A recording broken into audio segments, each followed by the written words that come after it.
ညီမကသူတည်ရစံနေဖြစ်ပါတယ်ညီမက IGCSE ပြရနဲ့စင်ကာပူမှာကျောင်းတက်ဖို့အတွက်ကျောင်းတွေကိုလေ့လာရင်းနဲ့ SIM ကို Arabian Institute ကတဆင့်သိရှိခဲ့ရပါတယ်အခု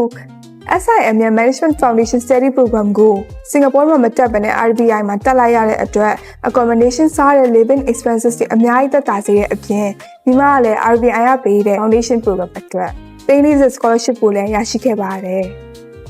ညီမက IGCSE တုန်းက business subject တွေတခုမှမယူခဲ့ရဘူးဆိုပေမဲ့လည်းအခုဒီ RBI မှာဒီ foundation program ကိုတက်လိုက်ရတဲ့အတွက် business ရဲ့ basic fundamental တွေနဲ့အများကြီးရင်းနှီးခဲ့ရပါတယ်။တနည်းအားဖြင့်ပြောမယ်ဆိုရင် marketing, management, accounting, economics စတဲ့ subject တွေကို online SIM မှာဆရာမတွေတစ်နှစ် offline ဒီ RBI ဆရာမတွေပေါင်းပြီးတော့မှတင်ယူခွင့်ရခဲ့တဲ့အတွက်ကောင်းကောင်းမွန်မွန်နားလည်ခဲ့ရပါတယ်။အဲ့ဒါတွေရဲ့ကျေးဇူးကြောင့်ပဲညီမက scholarship ကိုရှောက်တဲ့အချိန်မှာလည်း